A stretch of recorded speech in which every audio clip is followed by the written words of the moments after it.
Singh economy this week के इस अंक में को लेकर आपका स्वागत करता हूं। मित्रों, इस अंक में हम लोग बात करेंगे अनएम्प्लॉयमेंट की, साथ ही साथ इन्फ्लेशन की और आरबीआई बोर्ड द्वारा गवर्नमेंट ऑफ इंडिया को जो फंड ट्रांसफ़र किया है गया है उसके बारे में। जो जो मई 23 2021 का जो डेटा है वो बताता है कि भारत में जो ओवरऑल अनएम्प्लॉयमेंट रेट है वो बहुत तेज़ी से बढ़ा है और अनप्रेसिडेंटेड रूप से बढ़ करके 14.73% हो गया, जबकि अप्रैल 4 को इसी वर्ष के अप्रैल 4 को यह केवल 8.16 था, यद्यपि वो भी कई दशकों में हाईएस्ट ही रहा है।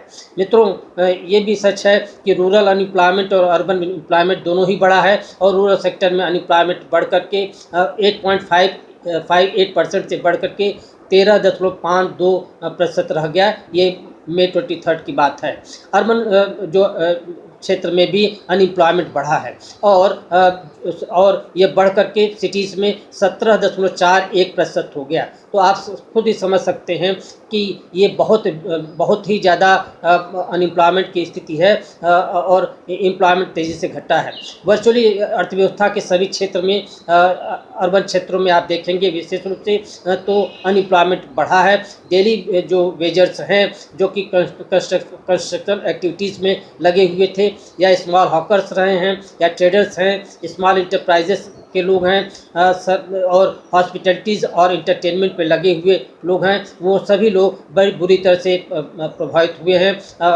वो सभी जगह में आप देख रहे हैं कि अर्थव्यवस्था जैसे रुकी हुई है और अनएम्प्लॉयमेंट बहुत तेज़ी से बढ़ी है। लेकिन ये इंक्रीज़ क्यों हो रही है और लगातार क्यों बढ़ती, अनएम्प्लॉयमेंट तेज़ी से क्यों बढ़ा है, और ये इसके बारे में भी सोचने की ज़रूरत है। लॉकडाउन, जो पार्शियल लॉकडाउन हुआ है उसके कारण, और जो रेस्ट्रिक्शन ऑन मोबिलिटी हुई है उसके परिणाम स्वरूप अर्थव्यवस्था में अनएम्प्लॉयमेंट बढ़ा है। एक बात और भी है कि हम लोगों ने ट्रेड और कॉमर्स को में अनेक रोक लगाई है, या कह लें कि लॉकडाउन के कारण ट्रेड एंड कॉमर्स में रोक लगी है, और इसलिए डिफरेंट जो सीजनल प्रोडक्ट्स हैं उसके सेल्स में, बिक्री में गिरावट आई है। साथ ही साथ कंज्यूमर ड्यूरेबल्स में भी के सेल्स में गिरावट आई है। ऑटोमोबाइल्स एंड एफएमसीजी प्रोडक्ट्स के भी प्रभावित रहा है, और कंस्ट्रक्शन एक्टिविटीज़ एकदम रुक सी गई है, और इन सभी के परिणाम स्वरूप अनएम्प्लॉयमेंट, बेरोजगारी बढ़ी है। मित्रों, साथ ही एक महत्वपूर्ण तथ्य तो ये है, या सबसे जो परेशान करने वाला तथ्य तो ये है कि अभी ये वर्स्ट जो फेज है वो अभी ओवर नहीं हुआ है, और ये और भी ज़्यादा गहरा सकता है। एक और तथ्य निकल के सामने आया है कि मैन्युफैक्चरिंग सेक्टर, जिसको कि भारत सरकार ने बहुत ज़्यादा विगत समय में डिफरेंट पॉलिसी डिसीजन लेकर के उसको बहुत महत्व दिया था कि इस क्षेत्र से ग्रोथ भी होगी और इस क्षेत्र से अनएम्प्लॉयमेंट को दूर किया जाएगा या एम्प्लॉयमेंट जनरेट करेगा, लेकिन ये क्षेत्र भी बहुत ही बुरी तरह से प्रभावित रहा है और अनएम्प्लॉयमेंट बढ़ा है। मैन्युफैक्चरिंग एम्प्लॉयमेंट 2020-21 में वो 5 ईयर्स में का आधा रह गया है। इसका अर्थ क्या है, इसको समझने की ज़रूरत है कि 2016-17 में मैन्युफैक्चरिंग सेक्टर में कुल कुछ 51 मिलियन लोगों को रोज़गार मिला था, लेकिन 2020-21 में हम पाते हैं कि मैन्युफैक्चरिंग सेक्टर में लगे हुए लोगों का, एम्प्लॉयमेंट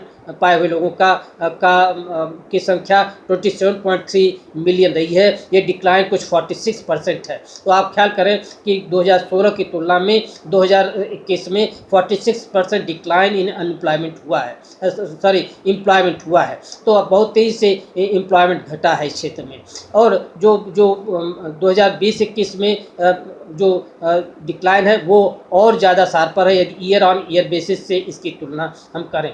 तो 2019-20 की तुलना में 2020-21 में मैन्युफैक्चरिंग सेक्टर में एम्प्लॉयमेंट की सिचुएशन, उसमें 32% फ्यूअर पीपल एम्प्लॉय हुए। तो एक सिचुएशन बहुत ही गंभीर दिखाई पड़ती है। एक और बात है कि जीडीपी में मैन्युफैक्चरिंग सेक्टर का शेयर तेज़ी से घटा है। 2016-17 में 16-17 में 16.7 था, जो कि 2020-21 में 15.5% रह गया। तो जहां इस पे वृद्धि होनी चाहिए थी वो घट गया है। साथ ही साथ रियल एस्टेट और कंस्ट्रक्शन क्षेत्र ऐसे क्षेत्र हैं जहां पर कि अनएम्प्लॉयमेंट बढ़ा है और ये लगातार 2005 पिछले 5 साल में इसमें कमी की स्थिति दिखाई पड़ती है। रियल एस्टेट सेक्टर में 2016-17 में 69 मिलियन पीपल को रोजगार मिला हुआ था, लेकिन 2020-21 में इस क्षेत्र में भी केवल 53.7 मिलियन लोग को ही रोजगार मिल पाया है। तो ये इसका अर्थ है कि इस क्षेत्र में भी रोजगार कम हुआ है और ये हार्ड हिट रहा है, ये क्षेत्र हार्ड हिट रहा है।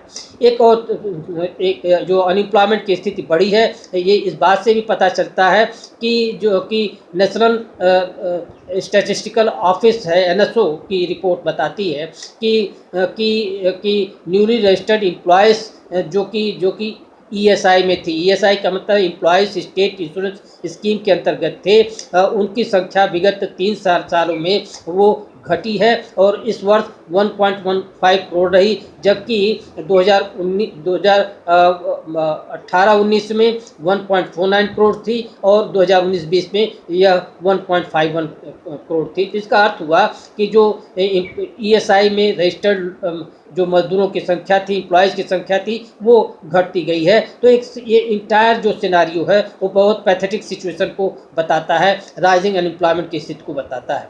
सीडा और सीएमआई का जो डेटा है वो भी ये शो कर रहा है कि इन क्षेत्रों की कुछ क्षेत्रों की आर्थिक स्थिति और रोजगार की स्थिति बहुत बदहाल हुई है और केवल एग्रीकल्चर सेक्टर ही एक इमर्ज करके सामने आया है।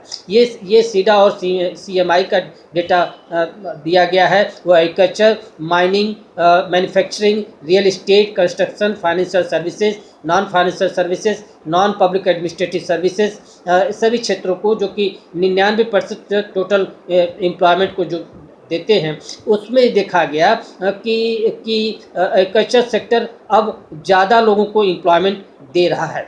ये संख्या 2016-17 में एग्रीकल्चर सेक्टर देश में कुल 145.6 मिलियन लोगों को रोजगार दे रहा था, लेकिन 2020-21 में 151.8 मिलियन लोगों को इसने रोजगार दिया है। तो पिछले 2 वर्षों में एग्रीकल्चर सेक्टर का एम्प्लॉयमेंट में जो रेट है वो बढ़ा है और 2019-20 में ईयर ऑन ईयर का मैं डेटा बता रहा हूँ, अर्थात 2019-20 में 2018-19 की तुलना में ग्रोथ रेट 1.7% की थी और 2020-21 में जो ईयर ऑन ईयर पोजीशन थी 4.1 की रही है। इसका मतलब है कि एग्रीकल्चर सेक्टर में रोजगार बढ़ा है, लेकिन ये हेल्दी ट्रेंड को नहीं बताता है। मित्रों, इकोनॉमिक थ्योरीज बताती हैं कि अर्थव्यवस्था जब कोई देश विकसित होता है तो एग्रीकल्चर सेक्टर का डोमिनेंस रोजगार के संदर्भ में भी आप कहें और ज़्यादा सही है कि जीडीपी के संदर्भ में उस शेयर घट जाता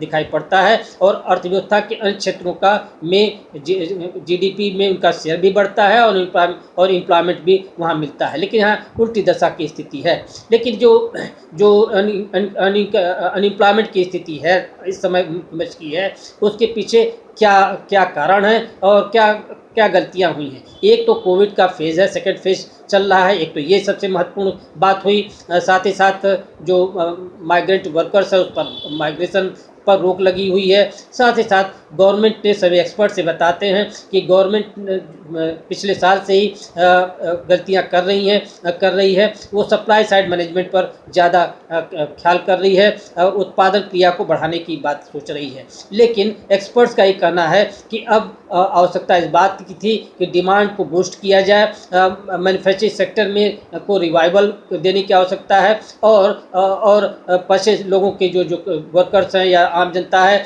उसकी परचेसिंग पावर बढ़ाने की आवश्यकता है। तो जो स्टिमुलस पैकेज देने की अभी बात हो रही है, अभी इसका इवैल्यूएशन हो रहा है, उसमें अब डायरेक्टली लोगों की आय को बढ़ाने की आवश्यकता है, तभी डिमांड जनरेट होगा। तो अब हम लोग दूसरे न्यूज़ पर आवें कि ये न्यूज़ क्रिसिल जो संस्था है उसने बताई, क्रेडिट रेटिंग संस्था है, उसने कहा है कि इन्फ्लेशन अब बढ़ेगा, इन्फ्लेशन आएगी और हायर इनपुट प्राइसेस के कारण ऐसा होगा और साथ ही साथ डिसरप्शंस इन दी रूरल इकॉनमी हो रही है। इन सबके परिणाम स्वरूप इन्फ्लेशन की स्थिति दयनीय होगी या इन्फ्लेशन बढ़ेगा। उसका मानना है कि अप्रैल 2021 2021 में होलसेल प्राइस इंडेक्स और कंज्यूमर प्राइस इंडेक्स दोनों ही में वृद्धि हुई थी और प्राइसेस इसलिए बढ़ते जाएंगे। इनपुट कॉस्ट जो बढ़ा है वो इसलिए बढ़ गया है क्योंकि ग्लोबल लेवल पर कमोडिटीज़ की डिमांड बढ़ी है और उसके कारण और इनपुट कॉस्ट भी बढ़ी है और इसके परिणाम स्वरूप मैन्युफैक्चरिंग कॉस्ट तेज़ी से बढ़ी है। और ये भी सत्य है कि क्रूड ऑयल की प्राइसेस US डॉलर 65 बैरल है इस समय है,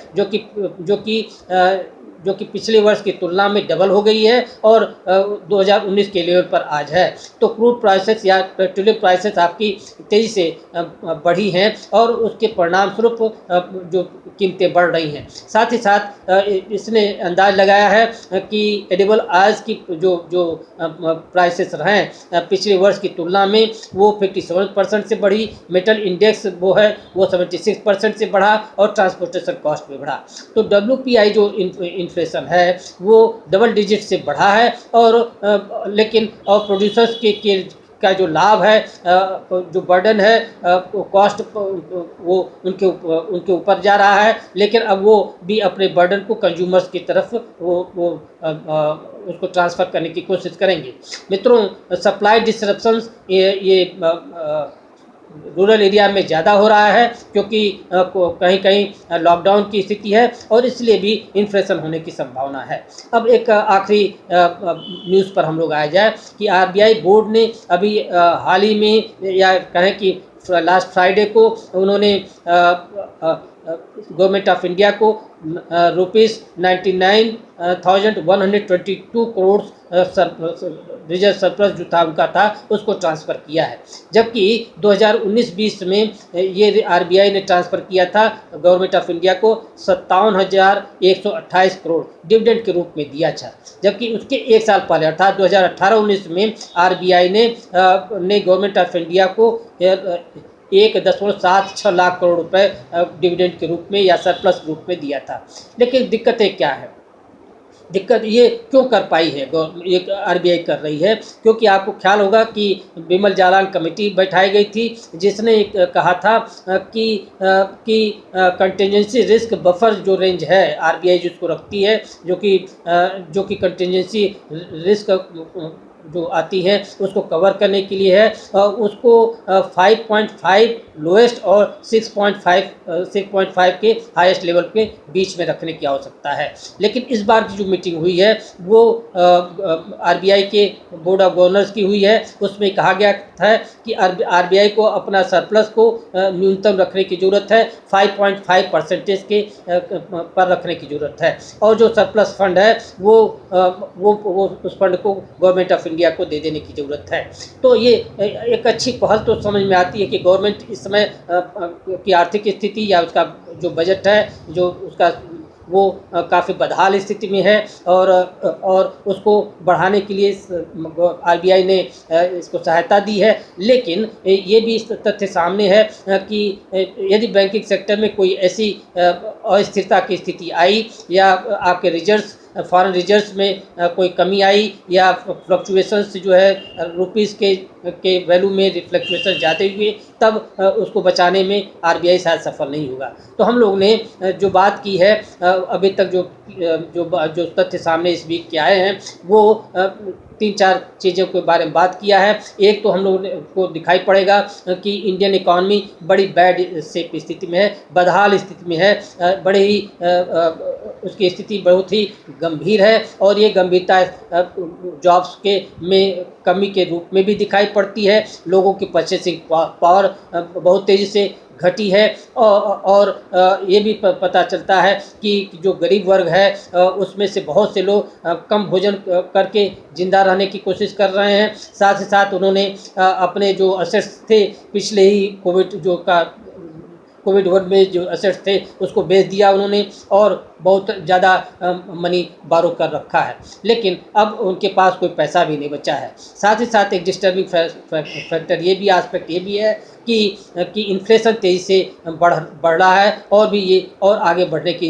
संभावना है और इसमें किसी तरह की कमी होने की संभावना नहीं है। तो एक गंभीर चुनौती, आर्थिक चुनौती हम लोग के सामने है, अनएम्प्लॉयमेंट के रूप में, इन्फ्लेशन बढ़ने के रूप में, और जो पेट्रोलियम प्राइस है वो एवरी डे बढ़ रही है, और इसका परिणाम भी कॉस्ट को बढ़ाने में है। और हम लोग देश में ही कॉस्ट, न केवल कॉस्ट बढ़ेगा बल्कि जो कंपैरेटिव एडवांटेज की स्थिति होती है इंटरनेशनल ट्रेड में, एक्सपोर्ट के संदर्भ में भी स्थितियाँ दयनीय होगी या परेशानी भरी होगी। आरबीआई ने जो फंड दिया है गवर्नमेंट ऑफ इंडिया को, वो एक तरफ कुछ लोग कह सकते हैं कि वो सराहनीय है, लेकिन दूसरी तरफ ये भी तथ्य सामने है कि इसके परिणाम स्वरूप जो बैंकिंग सेक्टर में रिस्क बहुत ज़्यादा आ गया है, अर्थव्यवस्था में रिस्क बहुत ज़्यादा आ गया है, और रिस्क की कोई स्थिति आ गई जैसा कि इस समय कोविड में चल भी रहा है,